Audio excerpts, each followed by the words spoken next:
Hello, we are going to give a presentation about soccer in Senegal.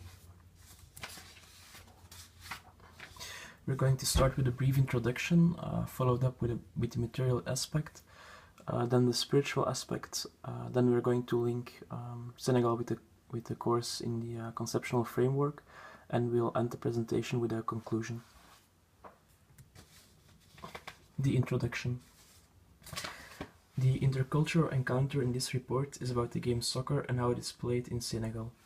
This will then be linked to Belgian soccer to find and show the differences in culture. But the scope of this report goes further than just the game of soccer. It's about the habits, ideologies and beliefs that come with the game in each culture.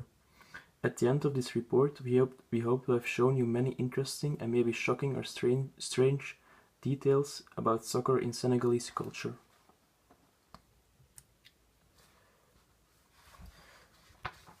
So, we want to look at this encounter because it is something that is personally interesting to us. And since soccer plays such a dominant role in Belgian society, it's always interesting to see how other cultures experience the same game and all the things that come with it. Are they just as fanatic about Courtois or Hazard as we are? These are the questions that will be handled in this report. Stan, one of the team members, went to Senegal on holiday. There he encountered a youth soccer team, which he then observed closely. This is why the observed country is Senegal. The aim of this report is to shine a light on the different habits, beliefs and superstitions of this youth soccer team in Senegal. This will be thoroughly analyzed and compared with the youth Belgian team. This allows the differences to be made even clearer. This relates directly to two topics of the Intercultural Communication course.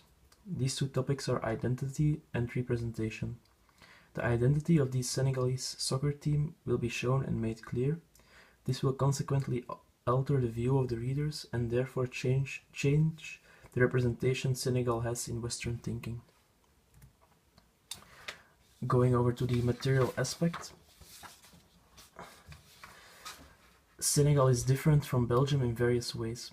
The main difference, however, are climate and welfare.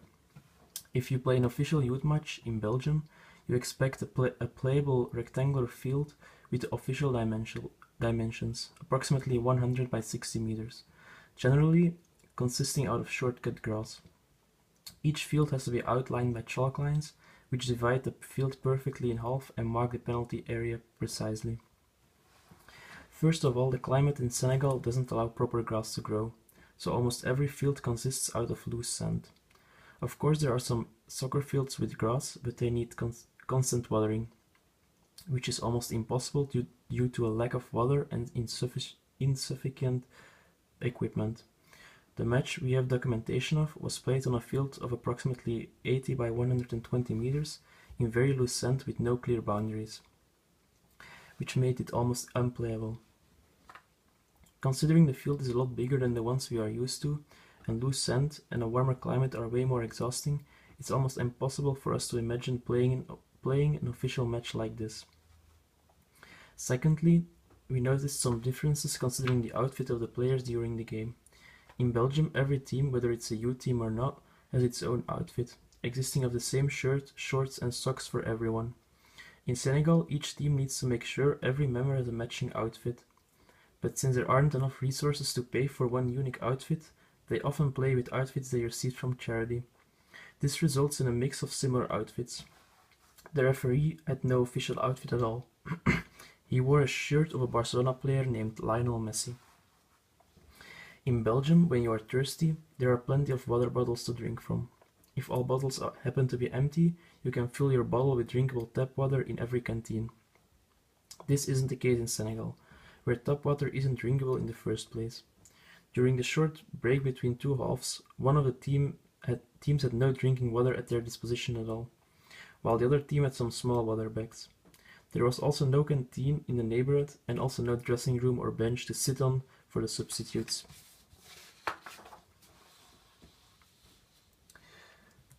Next is the spiritual aspect. After the match, Stan talked to the coach of the soccer team located in Niamey named Koto and found out about some strange beliefs. Koto talked about so-called marabouts, A marabout is a spiritual leader who is believed to have magical powers. There are a lot of different men who claim to possess these powers. He has the power to heal you or your family members or to cast a curse upon your enemies. Thus, whenever there is a soccer tournament or just an important league match, it is common to avoid all people who are linked to the other team, since they could make their marabout cast a spell on you or someone you know. Koto even said that he ignores his best friend the time before a match if his team plays against the team that his friend coaches. Even on the field, they keep thinking about the possible powers of the marabout. If the ball makes unexplainable bounces or weird curves to their disadvantage, they blame the marabout. For example, when a ball seems to be going in the goal, but at the very last moment it misses the target, or when someone misses in front of an open goal, it is believed to be touched by magical powers. Of course, they don't blame every weird bounce to the influence of the marabout, mainly on the important moments they do so.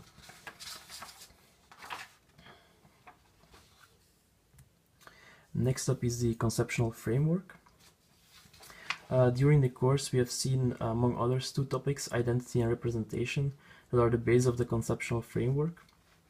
In this report, a lot of habits and superstitions about soccer in this village, Nyaning, have been laid bare. A part of their identity as shown through the eyes of Koto has been revealed to us. The topic identity, seen in class, has aided us in analyzing our findings and has made us cautious not to fall in the essentialist trap. We have seen how Koto and the other soccer players talk about their culture, but to assume that this is true for everyone in Senegal or Nianing would be wrong. As cited in the text from Holiday and Hyde, we must realize that what people say about their own culture is a personal observation, which should not be generalized to other people who come from the same background. It would be easy to look at our findings and label this society as primitive because of their superstitions, but we must appreciate that every culture is as complex and culturally varied as our own. If we don't do this, we take the risk of creating a single story or narrative. In our case, we only talk to people believing in these superstitions, so we must be extra cautious. The view we had of Senegal before Stan went there and before the course of intercultural communication was influenced by Western media. We thought of these African villages as poor and primitive because this is what is mainly shown on the news about Africa. We never thought that they would have an official ranked youth tournament in such a small village. We learned from this experience that you shouldn't take what you have heard or seen about the culture for granted. Aside in the text, be aware of the media, political and institutional influences in our own society, which lead us to see people from other cultural backgrounds in a certain way.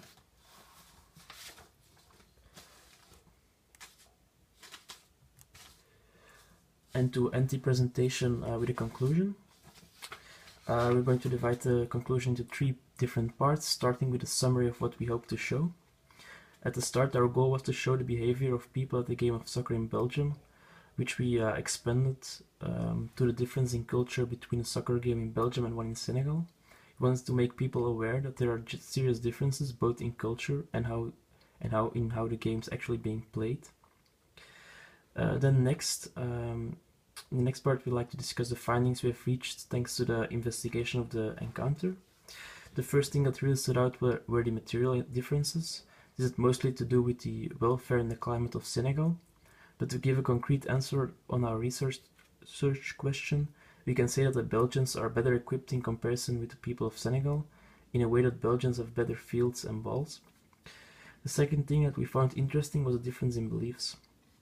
Compared to Belgians, the people from this village in Senegal seem more religious and superstitious. Therefore, a lot of strange things that happen during the soccer games are being written off to spiritual figures, whereas in Belgium this is not the case.